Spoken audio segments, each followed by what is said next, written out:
நேர்கள் அனைவருக்கும் வணக்கம். மற்றும் ஒரு சிறப்பு காணொலி ஊடாக உங்கள் அனைவரையும் இன்றைய நாளும் எங்களுடைய கலையகத்தில் சந்திப்பதிலே பெரும் மகிழ்ச்சி.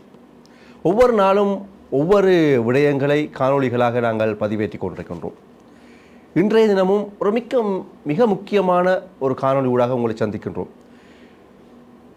உயர்ந்திருந்த ஒரு மனிதரை வீழ்த்திவிட்டு உயர்ந்தவர்கள் யார் என்பது தொடர்பாக நாங்கள் இந்த காணொலியாக பார்க்க போகின்றோம். இந்த நாட்டுக்கு ஒரு சிறந்த பொருளாதாரத்தை வழங்க வேண்டும் என்ற ஒரு எதிர்பார்ப்போடு ஒரு தொழிலதிபராக பல முயற்சிகளை செய்த ஒருவர் பலரை சந்தித்தார், அரசியல் சார்ந்தவர்கள் சந்தித்தார். ஆனால் இவரை வைத்துக்கொண்டு அவர்கள் வாழ்ந்தார்களா தெரியவில்லை. ஆனால் இவரை பள்ளத்துக்குள்ளே விட்டுவிட்டார்கள். அவ்வாறுபட்ட ஒரு நபருக்கு நீதி வேண்டிய ஒரு காணொளியாக இன்றைய இந்த காணொளி அமைய இருக்கின்றது. எங்களுடைய கலையகத்துக்கு வருகை தந்திருக்கின்றார் ஏபிசிசி ஃபீனிக்ஸ் ஷிப்பிங் பிரைவேட் லிமிடெடுடைய உரிமையாளர் ஹாஸ்மீர் அன்ட்ரூ பிரேன் கிறிஸ்டி அவர்கள் இன்றைய நாள் எங்களுடைய கலையகத்துக்கு வந்திருக்கின்றார். வணக்கம். வணக்கம். நாங்கள் அண்மை காலத்திலே பார்த்தோம், உங்களுக்கு பல விதமான தாக்கங்களை கடந்த கால ஆட்சியாளர்கள் ஏற்படுத்தியிருக்காங்க உங்களுடைய தொழில் முனைவு சம்பந்தமாக. இது தொடர்பாக உங்களை முதலிலே எங்களுடைய கேபிட்டலுடைய உறவுகளுக்கு நீங்கள் யார், எந்த இடத்தைச் சேர்ந்தவர், உங்களுடைய தொழில் என்ன, உங்களை பற்றிய ஒரு சுய விபரத்தை அறிமுகம் செய்யுங்கள். பாருங்கள். கேபிட்டல் தொலைக்காட்சி மற்றும் கேபிட்டல் சோஷியல் மீடியா சம்பந்தமான அனைத்து வியூவர்ஸுக்கும் என்னுடைய வணக்கங்களை தெரிவித்துக் கொள்கின்றேன். நான் காஷ்மீர் அன்ட்ரூ பிரேன் கிறிஸ்டி. நான் ஒரு மர்ச்சன்ட் நவல் ஆஃபீஸராக ஒரு 25 வருட காலமாக கப்பலில் பணிபுரிந்தவன். இந்த இலங்கையிலே இந்த கப்பல் துறை சம்பந்தமாக நான் கம்பெனிஸ் இங்கே எஸ்டாப்ளிஷ் ஆகி இங்கே தொடக்கி ஒரு 13 வருடம் ஆகின்றது. ஒரு கம்பெனியை ஆரம்பிக்கின்ற பொழுது உங்களுக்கு எங்களுடைய நாட்டினுடைய நிலைமை அதிகமாக தெரிந்திருக்க வேண்டும். நீங்கள் 25 வருடம் இந்த கப்பல் தொழிலிலே அனுபவம் மிக்க ஒருவர். நீங்கள் இந்த கடந்த 13 ஆண்டுகளுக்கு முன்பு ஒரு கம்பெனியை ஆரம்பிக்கின்ற பொழுது எங்களுடைய நாட்டிலே ஒரு முதலீடை செய்து அந்த தொழில் வாய்ப்பை மேம்படுத்தி பயணிக்க முடியும் என்று நினைத்தீர்களா? உண்மையிலேயே நாட்டையும் எங்களையும் முன்னேற்றுவதை ஒரு கொள்கையாக கொண்டுதான் இதை ஆரம்பித்தேனே தவிர இந்த அரசியல் நமக்கு என்ன செய்ய போகின்றது என்பதை பற்றி நான் ஆரம்பத்தில் சிறிதளவு கூட நினைக்கவும் இல்லை, இப்படி நடக்கும் என்று கற்பனை பண்ணவும் இல்லை. நல்லது செய்ய போகின்றோம், எங்களுக்கும் நல்லம், எங்களோட சார்ந்தவர்களுக்கும் இந்த நாட்டுக்கும் நல்ல ஒரு விடயத்தை தான் நாங்கள் செய்ய ஆரம்பித்தோமே தவிர இதனால் யாருக்கும் எந்த விதமான பாதிப்பும் இல்லை. நல்ல விடயங்கள் தான் நடக்கப் போகின்றது என்பது தான் உண்மை. ஆனால் நாங்கள் நல்ல விடயங்கள் செய்வதை கடந்த அரசாங்கத்தில் உள்ள அமைச்சர்களோ சிலரோ விரும்பவில்லை என்பது என்னுடைய வெளிப்படையான கருத்து. நீங்கள் எவ்வாறு உங்களுடைய தொழில் முனைவு ஏற்படுத்துகிற பிறகு எவ்வாறு பாதிக்கப்பட்டீர்கள்?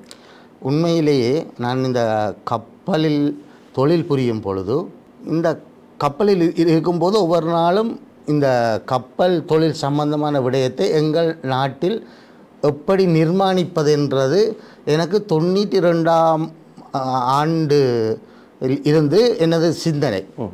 அதாவது இந்த கப்பல் தொழில் என்றால் என்ன, இதை எப்படி நம்முடைய நாட்டில் சிறப்பாக செய்வது, என்ன நம்ம நாட்டில் நடக்கின்றது என்று சொல்லி போட்டு இதை பற்றிய ஒரு ரிசர்ச் ஒன்று நான் செய்து கொண்டிருந்தேன் கப்பலில் இருக்க நீண்ட காலமாக. அதன் உடைய விளைவு தான் இந்த கம்பெனியை நான் ஸ்ரீலங்காவில் ஆரம்பித்தேனே தவிர வேறு எந்த விதமான வேறு காரணங்கள் கிடையாது. அதாவது இந்த தொழிலை ஆரம்பிக்க வேண்டும், இந்த தொழில் நிறைய வருமானங்கள் எங்களுக்கும் வர வேணும், இந்த நாட்டுக்கும் வர வேணும், மக்களுக்கு வேலை வாய்ப்பு கொடுக்க வேண்டும், இவ்வளவுதான். ஆனால் நல்லதொரு விடயத்தை செய்ய போய் இன்று நடுத்தருவிலே உங்களை நிறுத்திருக்கின்ற ஒரு நிலை வந்திருக்கின்றது இல்லையா? நிச்சயமாக. ஏன் அந்த நிலை ஏற்படுத்துகிற மிக முக்கிய காரணம் என்ன? சிலர் திட்டமிடல் இல்லையா, அல்லது திட்டமிட்டு செயற்படுத்த முற்பட்ட பொழுது உங்களை யாராவது தடுத்தார்களா? இதற்கு நிறைய காரணங்கள், நிறைய விளக்கங்கள் சொல்ல. உண்மையிலேயே அந்த காரணங்களை வெளிப்படுத்துங்கள். உங்களுடைய நியாயபூர்வமான காரணங்கள் ஆதாரபூர்வமாக மக்களிடத்தில் கொண்டு சேரப்பட வேண்டும். சேர்ந்தால்தான் அதுக்கு நியாயமான தீர்வு கிடைக்கும்.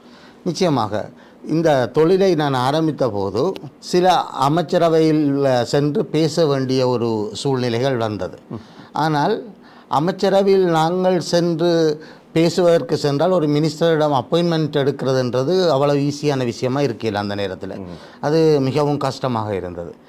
அப்பொழுது அவரோட இது ஒரு சில விஷயங்களை எடுத்து நாங்கள் முன்னோக்கி சென்றால் எங்களுடைய அமைச்சரவைகள் தொடர்ந்து ஒரு அமைச்சர் நிரந்தரமாக அந்த இடத்தில் இருப்பதில்லை. முதலாவது. இரண்டாவது, இது ஒரு வளர்ச்சியடைந்த நாடு போல ஒரு அமைச்சர் என்றவர் ஒரு பணியில் அமர்த்தும் போது அவர் அந்த விஷயத்தில் பாண்டித்தியம் பெற்றிருப்பது இல்லை நம்முடைய நாட்டை பொறுத்த மட்டும். அதாவது ஒரு கப்பல் துறை அமைச்சர் அவர் கப்பலை பற்றி படித்திருக்கிறாரா, அல்லாட்டி ஒரு எண்ணெய் துறையில் விட்டால் அவர் எண்ணெயை பற்றி தெரிந்திருக்கிறாரா, இதை பற்றி யாரும் பார்ப்பதில்லை. இலங்கையிலே எண்ணெய் வளத்தை மேம்படுத்த வேண்டும், இதனூடாக வியாபாரத்தை முன்னோக்கி கொண்டு செல்ல வேண்டும், பலருக்கு தொழில் வாய்ப்புகளை வழங்க வேண்டும் என்கின்ற ஒரு மிக பெரும் எதிர்பார்ப்போடு உங்களுடைய கம்பெனியை ஆரம்பித்தீர்கள். எண்ணெய் இலங்கைக்கு கொண்டு வரப்பட்டதா? நான் கொண்டு வந்தேன். எத்தனையாம் ஆண்டு கொண்டு வந்தீர்கள்?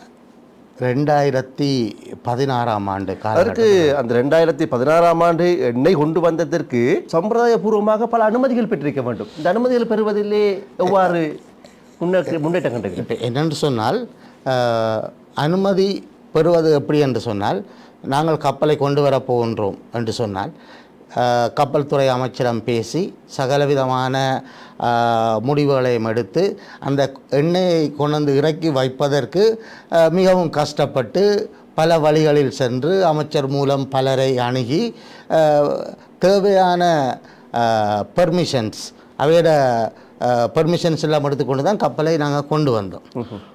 கொண்டு வந்த பிறகும் கூட நான் கொண்டு வந்தபோது அந்த கப்பலுக்கு வயது 23. கப்பல் எந்த துறைமுகத்தில் தடுத்திருந்தது? கொழும்பு துறைமுகத்தில் NPP நியூ நோர்த் பியர் என்ற பேர்த்தில் கட்டி வச்சிருந்தோம். இந்த கப்பலுக்கு இலங்கை கொடியை கொடுத்து அந்த இலங்கை கொடியை கொடுத்தால் அது இலங்கையில் டெரிட்டரியல் வாட்டரில் நின்று வேலை செய்கிற கப்பலுக்கு ஸ்ரீலங்கன் எங்களோட க்ரூ எல்லாத்தையும் கொண்டு போய் போட்டு வேலை செய்ய ஆரம்பிக்கும் போது இதில் என்னென்னு சொன்னால், மற்ற நாடுகளைப் போல ஒரு தொழில் நாமல் தொடக்கும் போது இந்த காம்படிட்டர்ஸ், அதாவது எங்களோட சக தொழில் செய்பவர்கள் எங்களுக்கு உதவி செய்வது சரியான குறைவு. இந்த நாட்டில் ஒரு ஆள் புதுசாக இந்த ஃபீல்டுக்கு வராருன்னு சொன்னால் அவரை எப்படி இதை விட்டு திரத்துவது என்று தான் யோசிப்பார்களே தவிர இதில் மொழி பிரச்சனையும் உண்டு. இலங்கைக்கு கப்பல் சமீபத்தில் கொண்டு வந்ததில் ஒரு சிறுபான்மை இனத்தவன் நான் தான். அதை விட பங்கரிங் லைசன்ஸ் சிறுபான்மை இனத்தவன் ஒருத்தன் கிடைத்தது என்றால் அது சரித்திரத்திலே எனக்கு தான் கிடைத்தது. எனக்கு முதல் கிடைக்கவில்லை, இனி எனக்கு பிறகு கிடைக்க போதான்றதும் எனக்கு அதை நிச்சயமில்லை. இப்படி ஒரு சூழ்நிலையில் தான் கப்பலை கொண்டு வந்தோம். கிட்டத்தட்ட 1500 மெட்ரிக் டன் MGO என்று சொல்வார்கள், மெரைன் கேஸ் ஆயில். கிட்டத்தட்ட அந்த நேரத்தில் $1.5 மில்லியன் பெறுமதியான எண்ணெயை கொண்டு வந்தோம். அந்த எண்ணெய் இறக்கப்படவில்லை. காரணம் என்னென்னு சொன்னால், இந்த எண்ணெயை எங்களிடமிருந்து கொள்ளையடிப்பதற்கு ஒரு சிலர் போட்டி போட்டு இருந்தார்கள். அதாவது அந்த எண்ணெய் உரிமையாளர் என்னுடைய நண்பர் கேப்டன் அர்கிரிஸ், அவர் கிரீக் நாட்டை சேர்ந்தவர், கப்பலும் அவர் தான். எங்களுடைய நட்பு ரீதியில் தான் இது நடந்தது. இந்த வியாபாரம் ஆரம்பிக்க வழிகிட்டோம். உங்களுடைய தொடர்பிலே முதலீடை அவர் செய்கிறார். Right, okay.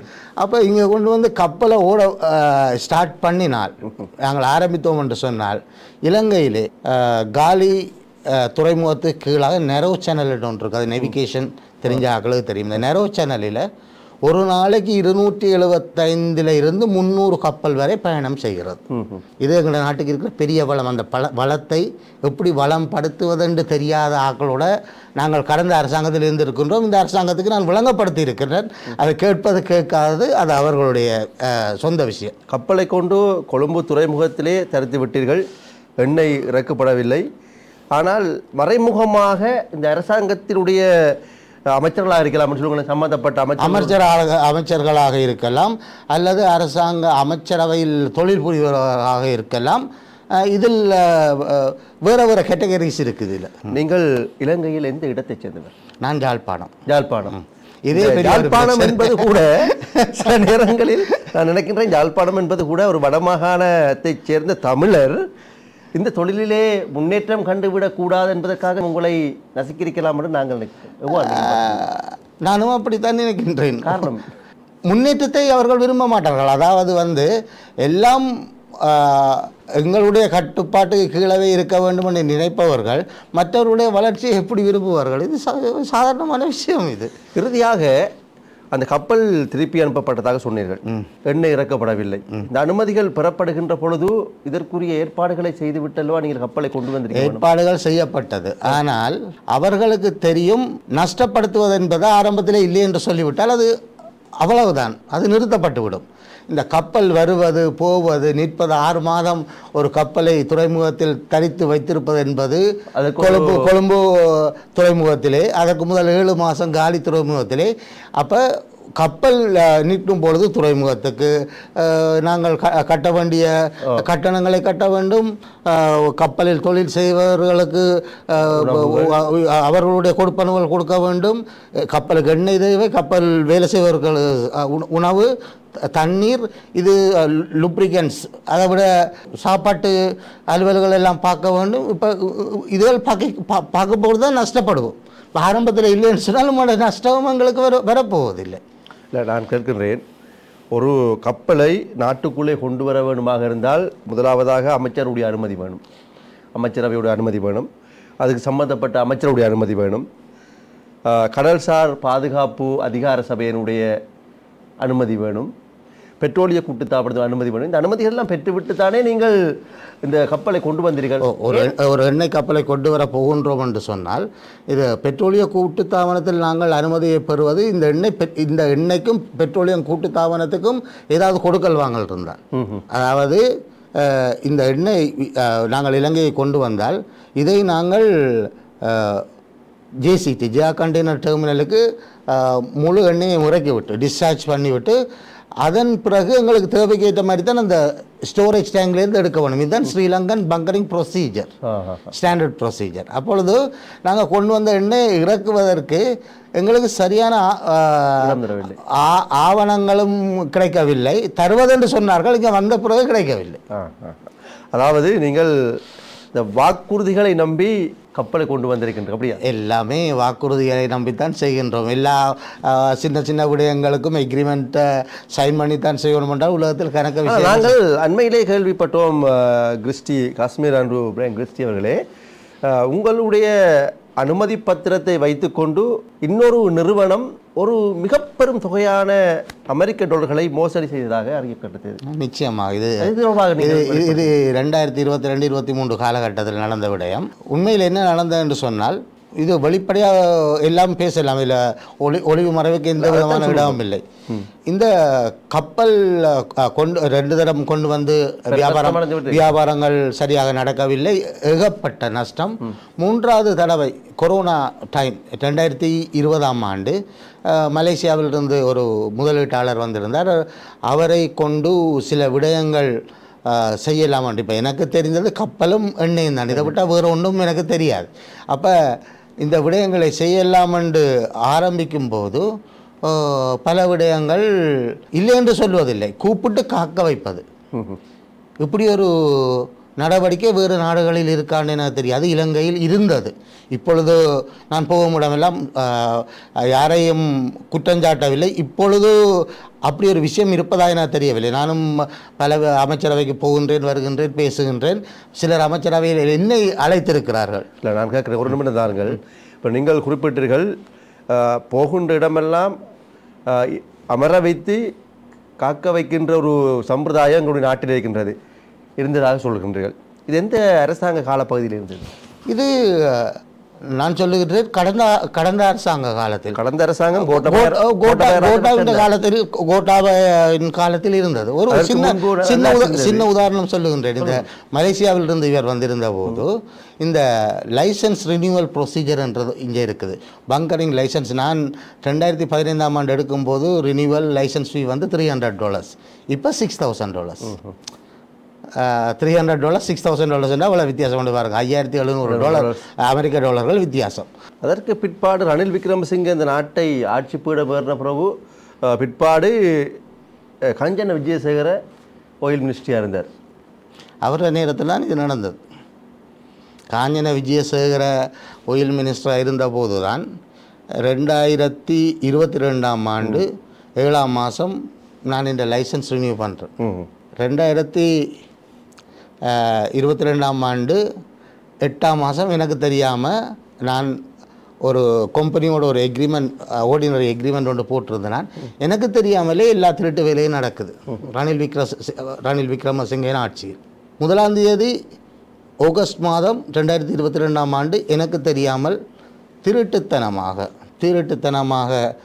Board of resolution என்று சொல்லுவாங்க, ஒரு கம்பெனி செக்ரட்டரியோடு சேர்ந்து டிரெக்டர் சைன் பண்ணித்தான் அந்த ஒரு கவர்மெண்ட் ஆர்கனைசேஷனோடு நாங்கள் வந்து எக்ரிமெண்ட் சைன் பண்ணலாம். போயிட்டு இவே எக்ரிமெண்ட்டை சைன் பண்ணிட்டோம். சைன் பண்ணி அந்த எக்ரிமெண்ட் வந்து இன்வெஸ்ட் பண்ணப்படணும். ஆயில் சப்ளை பண்ணுற கோரல் எனர்ஜி டிஎம்சிசி என்ற கம்பெனி வந்து இருக்குது எமிரேட்ஸில். அப்போ அந்த சட்டபூர்வமான விஷயத்தை செய்கிறதுக்கு இவே வந்து எம்பசியில் கொடுத்து இன்வெஸ்ட் பண்ணணும். அப்போக்க சென்ட்ரல் பேங்க்கும் அவங்களோட, பெட்ரோலியம் மினிஸ்ட்ரியும் அவங்களோட, போர்ட் மினிஸ்ட்ரியும் அவங்களோட, ஏர்போர்ட்டும் அவங்களோட, எல்லாம் அவையிற கண்ட்ரோலில் தானே இருக்குது. இப்போ நான் வந்து அந்த பிலி போய்ன்னு சொல்லுவாங்க, அதை மாதிரி தான் நான் இருக்கிறேன். அப்போ இதை போயிட்டு எல்லாம் செய்து கப்பல் எண்ணெய் வருது, எண்ணெய் கொடுக்குவாங்க, எல்லாம் தொடர்ந்து நடந்துகிட்டே இருக்குது. அதாவது எனக்கு இருக்கிற ரெக்கார்ட்ஸ் படி கோரல் எனர்ஜி டிஎம்சிசி 4 ஷிப்மெண்ட் கொடுத்துருக்கு. இந்த 4 ஷிப்மெண்ட்டை டோட்டல் வேல்யூ தான் 25 பில்லியன் ஸ்ரீலங்கன் ரூபீஸ். 25 பில்லியன் 2500 கோடி ரூபாய். நான் அவர்களுடன் கச்சா திட்ட விடயங்கள் எதுவும் நடக்கவில்லை. அதாவது உங்களுடைய அந்த லைசன்ஸ் அனுமதி பத்திரத்தை வைத்துக்கொண்டு உங்களுக்கு தெரியாமல் வேலை நடக்குது. அதை விட ரொம்ப வேடிக்கையான விடயம் என்று சொன்னால் எந்த அக்கௌண்ட்டுக்கு காசு வருது போது என்ன தெரியாது. அது என்ன காரணம்? இல்லை, நான் ஒரு விஷயத்தை கேட்குறேன். இப்பொழுது கிட்டத்தட்ட நான் நினைக்கிறேன் ஒரு 10-15 வருடங்களுக்கு பிற்பாடு இந்த நாடு ஒரு டிஜிட்டல் பொருளாதாரமாக என்று பார்த்தோம்னால் எல்லோருடைய கரங்களிலும் இப்பொழுது கையடக்க தொலைபேசி இருக்கின்றது. உலகத்தை சுற்றி பார்க்கின்றார்கள். வங்கிகளில் இருக்கின்ற தரவுகளை, எங்களுடைய தனிப்பட்ட தரவுகளை கூட கையடக்க தொலைபேசியில் பார்க்கக்கூடிய ஒரு நிலை இருக்கின்றது. ஏன் அதை நீங்கள் ஏற்படுத்திக் கொள்ளவில்லை? நடந்த சம்பவம் என்னவென்று சொன்னால், ஒரு பிரபலமான தொழிலதிபர் என்னன்னு சொன்னால், இந்த கரண்ட் அக்கௌண்ட் இருக்குது தானே, இந்த கரண்ட் அக்கௌண்ட் டிரான்சாக்ஷன் வந்து ஆன்லைனில் வந்து நான் அப்ரூவல் எடுத்து வச்சுருந்தேன். நான் அந்த நேரம் எடுத்து வச்சிருந்த போது இவர்கள் என்னுடன் கச்சா திட்ட supreme global holdings private limited அவர்களுடன் ஆரம்ப எக்ரிமெண்ட், அதனுடைய பணிப்பாளர் சபையை சார்ந்தவர், அது உரிமையாளர் யார்? மணிவண்ணன், தமிழர். அவர் எங்க இடத்தை சேர்ந்தவர்? அவர் எந்த இடத்தை சேர்ந்தவர்? உங்களுக்கு எவ்வாறு தொடர்பு ஏற்பட்டது? எனக்கு தெரிந்த நண்பர் ஒருவர் தான் அவரை எனக்கு அறிமுகப்படுத்தி தந்தார். இப்பொழுது நீங்கள் அந்த நிறுவனத்தால் ஏமாற்றப்பட்டு விட்டீர்கள். உங்களை திட்டமிட்டு எல்லோரும் ஏமாற்றுகின்றார்கள். உங்களை அறிமுகப்படுத்திய நண்பர் இப்பொழுது என்ன நிலை? அதற்கு என்ன என்று சொன்னால், இவர்கள் எனக்கு தந்த அறிவுறுத்தல் என்று சொன்னால், இவர் உங்களை அறிமுகப்படுத்தி தந்து விட்டார், அவருக்கு தேவையான விடயங்களை நாங்கள் பார்த்து கொள்கின்றோம், இந்த எண்ணெய் கொடுக்கல் வாங்கல் மற்ற விடயங்களை இது வந்து ரகசியமாக வைத்துக்கொள்ள வேண்டும், யாருக்கும் சொல்ல வேண்டாம் என்று எனக்கு ஒரு ஸ்டாண்டிங் ஆர்டர் மாதிரி ஒரு அறிவுறுத்தல் உண்டு, ஒரு ஏர்லி வார்னிங் தந்திருந்தாங்க. அதனால்தான் அவருடன் அந்த நேரம் எனக்கு எந்த விதமான ஒரு கம்யூனிகேஷன் செய்யலாம் போயிட்டு, இவங்க சொல்கிறத நம்புறதா இல்லையான்னு இந்த ஒரு சின்ன திண்டாட்டமான விடயம். அதில் நீங்கள் இப்போ இந்த ஷிப்பிங் தொழில், அதாவது கப்பல் தொழிலே 25 வருடங்கள் அனுபவம் கொண்டவர், தொழிலை இலங்கையிலே கொண்டு வழிநடத்த வேண்டும் என்ற ஒரு முயற்சியாண்மையில் இருந்த உங்களுக்கு இவருடைய அந்த நகர்வுகளை பார்த்தால் உங்களுக்கு விளங்கியிருக்கும், என்ன மாதிரி நகர்கிறார்கள், எங்களை வைத்து காய் நகர்த்துகிறார்களா அல்லது? அது தெரிந்ததால் தான் 1ஆம் தேதி 7ஆம் மாதம் அவர்களுடன் ஒரு ஆர்டினரி எக்ரிமெண்ட் சைன் பண்ணினான். அதில் 1ஆம் தேதி 7ஆம் மாதம் 2022 சைன் பண்ணினான். சைன் பண்ணினதுக்கு பின்பாடு நான் அவர்களுக்கு இந்த கம்பெனியை கொடுப்பதா இல்லையா என்றதில் நான் கொஞ்சம் தயங்கினேன். அவர்களுடைய நடவடிக்கை எனக்கு சந்தேகத்தை வரவழைத்தது. என்று சொன்னால், இவர்கள் நேற்று பேசினது இன்றைக்கு பேசினமில்லை, இன்றைக்கு பேசினது வந்து நாளை பேசினமில்லை, டே பை டே அவர வார்த்தைகள் வந்து மாறிக்கொண்டே போனது. அதனால்தான் நாங்கள் டிரெக்டர்ஷிப்பில் இருந்து விலகிறதுக்கு 2023ஆம் ஆண்டு ஏப்ரல் மாதம் தான் நாங்கள் டிரெக்டர்ஷிப்லேருந்து விலகிறோம். அது வரைக்கும் கம்பெனி டிரெக்டர்ஸ் நாங்கள் டிரெக்டர்ஸ் எங்களோட ஷேர்ஸ் மாற்றப்படுது அவையிற பேருக்கு. யார் யார் டிரெக்டர்? நீங்கள் ஒருவர், மணிவண்ணன் ஒருவர்? இல்லை எனது குடும்பத்தார். ஓ எனது குடும்பத்தை சேர்ந்தவர் தான் டிரெக்டராக இருந்தவர்கள். மணிவண்ணன் கடைசி வரைக்கும் டிரெக்டராக இருக்கு. நீங்கள் உங்களுடைய அனுமதி பத்திரத்தை கொண்டு அவர்களோடு ஒப்பந்தம் செய்கின்றீர்கள்? ஒப்பந்தம் செய்கின்றோம்.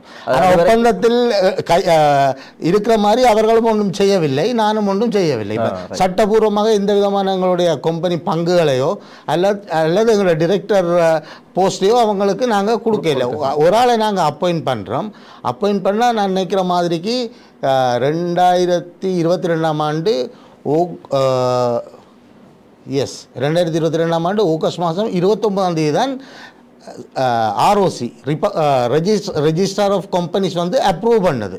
ஆனால் 1ஆம் தேதி 8ஆம் மாதம் ஆகஸ்ட் மாதமே இவர்கள் சிபிசியுடன் காய்ச்சாத்திட்டு விட்டார்கள், இந்த வித ஆவணமும் இல்லாமல். சிபிசி சேர்மனை நான் போய் சந்தித்த போது அவரும் எத்தனையாம் ஆண்டு? இப்பொழுது ஒரு 3-4 மாதங்களுக்கு முன்பு சென்று சந்தித்த போது அவரும் அவருக்கு சொல்வதற்கு ஒன்றுமே இல்லை. அவர் சொல்லிவிட்டார், இப்படி ஒன்றும் நடக்கவில்லை என்றார் ஆரம்பத்தில். நான் டாக்குமெண்ட்ஸை எடுத்து காட்டி சொன்னேன், இப்போ இது பொய்யாண்டு. அதுக்கு பிறகுதான் அவர் சொன்னார், எண்ணெய் வந்திருக்கின்றது, இதை நாங்கள் பெற்றுக்கொண்டிருக்கோம், உங்களுடைய ஸ்டாண்டர்ட் சார்ட்டர் கணக்குக்கு நாங்கள் பணத்தை செலுத்தி விட்டோம். எவ்வளவு ரூபாய்கள் செலுத்தப்பட்டது? அந்த நேரம் இன்வாய்ஸின் அடிப்படையில் $1,04,751 என்னமோ, எனக்கு சரியாக கணக்கு ஞாபகம் இல்லை. வேணுமென்றால் உங்களுக்கு நான் சரியாக சொல்லுகின்றேன். அவ்வாறான பணம் உங்களுக்கு தெரியாமல் உங்களுடைய வங்கி கணக்குக்கு வந்து பணம் எங்கே இருக்கின்றது? அரப் சுவிஸ் பேங்குக்கு போயிருக்கு. அதாவது அவர்களுடைய இன்வாய்ஸ் எனக்கு திடீரென்று கிடைச்சதால, கோரல் எனர்ஜி இன்வாய்ஸ் அவர்கள் 4 தரம் சப்ளை பண்ணியிருக்கிறார்கள். முதல் டாக்குமெண்ட்ஸ் தான் எனக்கு கிடைச்சிருக்கு. நான் 3 டாக்குமெண்ட்ஸ் எனக்கு கிடைக்கவில்லை. முதல் டாக்குமெண்ட்ஸ் தான், அதுவும் எதிர்ச்சியாக கிடைத்தது. இல்லைன்னு சொன்னால் இதில் நடந்திருக்குன்னு எனக்கு தெரியாது. அப்போ 4 தரம் கொண்டு வந்து கொடுக்குறேன். இதில் என்ன நடந்ததுன்னு சொன்னால், என்னை அவசரப்படுத்துகிறார்கள் இந்த லைசன்ஸை ரெனியூ பண்ணுறதுக்கு. முதல் 2வது ஆகஸ்ட் மாதம் 1ஆம் தேதி எக்ரிமெண்ட் சைன் பண்ணியிருக்கிறார்கள். ஆகஸ்ட் மாதம் நான் நினைக்கிற அளவுக்கு 13ஆம் தேதி இந்த கப்பல் எண்ணெய் ஏற்றுகிறது சிக்கா போர்ட், மும்பைக்கு பக்கத்தில், இந்தியாவில். கப்பலோட பேர் மோட்டர் டேங்கர் ஜக் பிரஜா, எம்டி ஜக் பிரஜா இல்லை, ஜக் பேங்கி. அந்த ஆவணங்களின்படி பார்க்க போனால் ஆகஸ்ட் மாதம் 21ஆம் தேதி கப்பலிலிருந்து எண்ணெய் இறக்கி சிலோன் பெட்ரோலியம் கோர்பரேஷன் ஸ்டோரேஜ் டேங்குக்கு எண்ணெய் சென்று சேர்ந்து விட்டது. நான் அந்த நேரம் இருந்த அரசாங்கத்தில் எனக்கு ஒன்றும் செய்ய இல்லாதது 100க்கு 100 தெரியும். காரணம் அவருடைய ஆட்சி நடக்கிற, ரணிலோட ஆட்சி நடக்குது. ரணிலும் மணிவண்ணனும் நெருங்கின நண்பர்கள் என்று நான் கேள்விப்பட்டிருக்கின்றேன். இதுவே நான் எந்த ஒரு இடத்துக்கு போயிட்டு எங்கேயும் எனக்கு எந்த ஒரு விடயமும் நடக்கப் போவதில்லை, மீடியாக்களுக்கும் போக இல்லாதன்னு எனக்கு தெரியும். நான் போகவில்லை, ஒரு இடமும் போகவில்லை. அதனால் இந்த எலெக்ஷன் முடிஞ்சதுக்கு பிறகு மணிவண்ணன் செக்ரட்டரி நிமிஷா அவர்கிட்ட நான் கொஞ்சம் அடிக்கடி ஃபோன் பண்ணி இந்த பண கொடுக்கல் வாங்கலை பற்றி கேட்கின்றேன். சரியான முடிவு ஒன்றும் இல்லை, ஓடிட் முடியலைன்னு சொல்கிறாங்க. 2022ஆம் ஆண்டு ஆகஸ்ட் மாதம் கப்பல் வந்தது. 2024 நவம்பர் மாதம் வரைக்கும் ஓடிட் முடியலைன்னு சொன்னாங்க. நான் டிசம்பர் மாதம் சிஐடியில் கொண்டு போயிட்டு இந்த கம்ப்ளைண்ட்டை ஃபைல் பண்ணேன். இதுவரைக்கும் உங்களை குற்றப்புலனாய்வு பிரிவினர் மீண்டும் அழைத்திருக்கின்றனர்? 3 தடவை சென்றிருக்கின்றேன் வாக்குமூலம் கொடுப்பதற்கு. விசாரணைகள் முன்னேற்றம் தொடர்பாக ஏதாவது உங்களுக்கு தகவல் தந்தார்களா? அவர்கள் எனக்கு தொலைத்தொடர்பு பண்ணி ஏதாவது தேவை என்று சொன்னால் கதைப்பார்களே தவிர அதில் முன்னேற்றம் இருக்கின்றது என்பது அது மிகவும் ரகசியமான விடயம். அது நான் நினைக்கின்றேன், இந்த ஆட்சி காலத்தில் உங்களுக்கு தீர்வு கிடைக்கும் என்று முழுமையாக நீங்கள் நம்புகின்றீர்களா? முழுமையாக நம்புகின்றேன். ஆனால் தீர்வு கிடைக்கும் வரைக்கும் கொஞ்சம் பொறுத்திருந்து தான் பார்க்க வேண்டும். என்ன சொன்னால் திட்டவட்டமாக இது நாளைக்கு கிடைக்கும், வார மாதம் கிடைக்கும் என்று எந்த விதமான ஒரு கண்டிப்பாக இதுவும் சொல்ல இயலாது. ஆனால் இந்த அரசாங்கத்தை நம்பி இருக்கின்றோம். அரசாங்கம் ஒரு ஆளுக்கு நாங்கள் ஓட் பண்ணி அது வந்துட்டேன்னு சொன்னால் நம்பித்தானே ஆக வேணும், வேறு வழி இல்லை. அந்த நம்பிக்கையின் அடிப்படையில் இது நடக்கும் என்று சொல்லி போட்டு எதிர்பார்க்கின்றோம். நான் மட்டுமல்ல, வெளிநாட்டில் இருக்கும் எங்களுடைய புலன்பெயர்ந்த தமிழர்களிலிருந்து இலங்கையில் இருக்கின்ற நண்பர்கள், உறவினர்கள் எல்லாரும் அதைத்தான் எதிர்பார்க்கின்றார்கள். இப்பொழுது எதிர்பார்த்து கொண்டிருக்கின்றேன். மணிவண்ணன் அவர்களும் அவர்களுடைய டீமும் எனக்கு சொன்னது, நவம்பர் மாதம் என்னுடைய செட்டில்மெண்ட் செய்கிறவன் 17.5 கோடி தர்றது என்று சொல்லித்தான் அது ஒரு வாட்ஸ்அப் மெசேஜ் இருந்தது. ஆனால் 17.5% வரவில்லை. அதனால் தற்காலிகமாக நிறுத்தியிருக்கின்றேன்.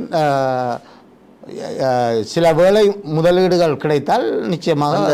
மணிவண்ணன் சொன்ன பணம் உங்களுக்கு கிடைக்கும் நம்புகின்றீர்கள்? இது என்னென்று 11.5 கோடி, இது என்னென்று சொன்ன 17.5 கோடி இல்லை, சட்டப்படி கணக்கு பார்த்தா அது கூட வர வேண்டும். சரியான கணக்கு பார்த்தால் என்னென்னு சொன்னால், எண்ணெய் வாங்கியது என்ன விலைக்கு விற்றது என்ன விலைக்கு என்று தெரிந்தால்தான் சரியான கணக்கு சொல்லலாம். இது விற்ற விலை தெரியும், வாங்கின விலை தெரியாது. இப்பொழுது அவர்கள் ஒரு அமௌண்டை கிறிஸ்டிக்கு கொடுக்க வேண்டும் என்று ஒதுக்கியிருக்கின்றார்கள்.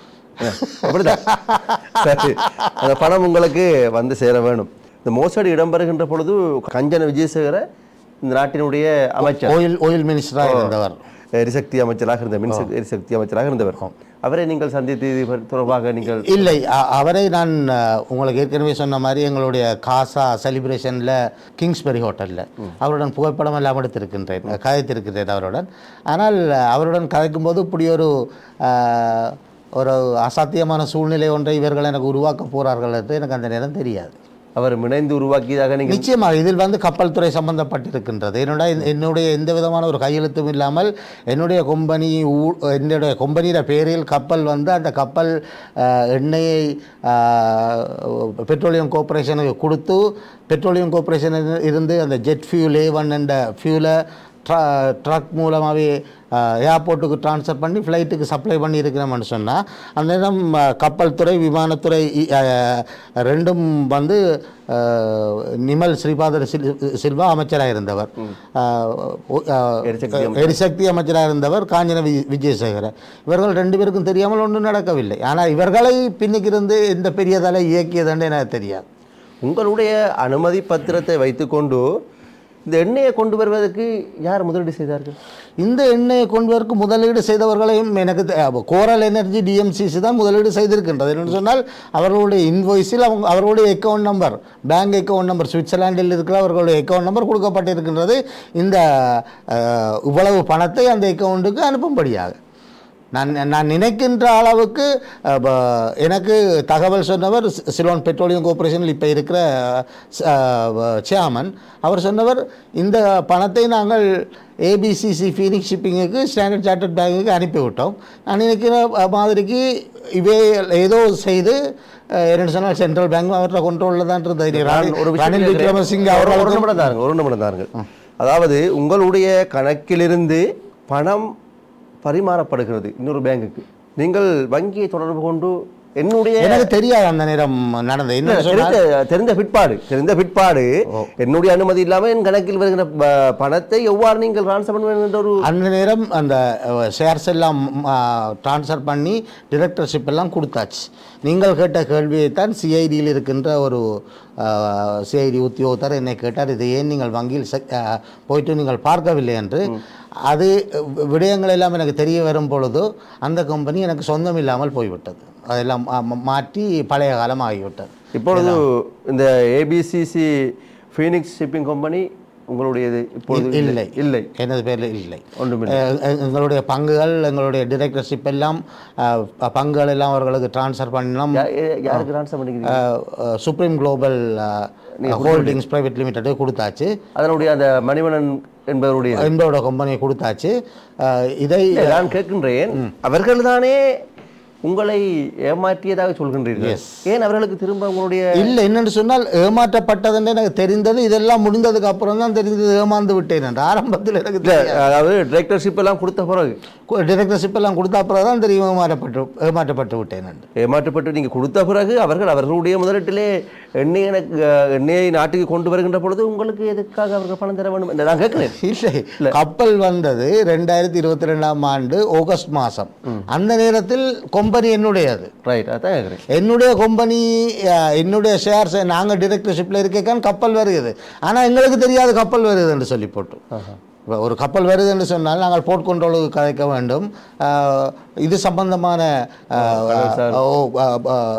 நாங்கள் வந்து ஒரு பேர்த் புக் பண்ணுறதுக்கு, ஒரு ஜெட்டி புக் பண்ணுறதுக்கு நாங்கள் போயிட்டு அவர்களிடம் கேட்க வேண்டும். அது ஒயில் ஜெட்டியாக இருக்க வேண்டும். அதுக்கு தேவையான பணத்தை நாங்கள் ஃபினான்ஸ் டிபார்ட்மெண்ட்டில் கட்ட வேணும், போர்ட் ஃபினான்ஸில் கட்ட வேணும். இதுகளெல்லாம் செய்ய வேண்டும். இதுகளெல்லாம் நாங்கள் செய்யவில்லை, எங்களுக்கு தெரியாது என்ன நடக்குது என்று. இதெல்லாம் யார் செய்தவர்கள் என்று தான் நான் கேட்கின்றேன். இப்போ உள்ள அரசாங்கத்தில் எனக்கு இது நடந்த விடயங்களை எனக்கு சொல்லுங்கள் என்று தேடித்தாருங்கள். இறுதியாக இப்பொழுது நீங்கள் உண்மையிலே சொல்லப்போனால் இந்த முதலீடை நம்பி, இந்த நாட்டை நம்பி முதலீடு செய்ய முற்பட்டு பொருளாதாரத்தை முற்றுமுழுதாக இழந்து விட்டீர்கள். அவ்வாறு தானே? அப்படிதான். இதற்குரிய நீதி யாரிடம் நீங்கள் எதிர்பார்த்திருக்கின்றீர்கள்? இதற்குரிய நீதியை இந்த அரசாங்கத்தில் இருந்து தான் எதிர்பார்க்கிறேன். நான் பல கோடிகளை இழந்து இது சம்பந்தமாக நான் ஜனாதிபதி செயலகத்துக்கும் கடிதம் கொடுத்திருந்தேன். எனவே இந்த அரசாங்கத்திலிருந்து இவ்வளவு கோடிகளை இழந்து என்னுடைய தொழிலையும் செய்ய முடியாமல் முடக்கப்பட்டு இருக்கிற எனக்கு இந்த அரசாங்கம் ஒரு நல்ல முடிவை சீக்கிரம் தருவார்கள் என்று எதிர்பார்க்கின்றேன். இதற்கு சிஐடியும் ஒத்துழைக்க வேண்டும். காரணம் என்னென்னு சொன்னால் அவர்களிடம் நான் முறைப்பாடு செய்த 5 மாதங்களுக்கு மேலாகிவிட்டது. எனவே வெகு சீக்கிரம் இதுக்கு ஒரு நல்ல முடிவு வந்து இந்த நாட்டை முன்னேற்றுவதற்காக நான் பல தொழில் திட்டங்கள் வைத்திருக்கின்றேன். அதற்கு இந்த அரசாங்கம் ஒத்துழைக்கும் என்று நான் நம்புகின்றேன். நீங்கள் இந்த காணொளியை பார்த்திருப்பீர்கள். வாழ்க்கையில் உயர்ந்த இடத்தில் இருந்த ஒருவர் தாழ்ந்து விட்டால் இந்த சமூகம் எந்த அளவுக்கு அவரை நோக்கும் என்கின்ற பல விடயங்களை நாங்கள் நாட்டிலே பார்க்கின்றோம். காஷ்மீர் அன்ட்ரூ பிரையன் கிறிஸ்டி உயர்ந்திருந்த ஒரு மனிதர் இன்று யாரால் வீழ்த்தப்பட்டிருக்கின்றார்? விழுந்திருக்கின்றார். வீழ்த்தப்பட்டவர்களுக்கு நீதி வேண்டி இந்த இடத்துக்கு வந்திருக்கின்றார். நீதி நிலைநாட்டப்படுமா? அது வரைக்கும் கேபிட்டலின் செய்தி பார்வை தொடரும்.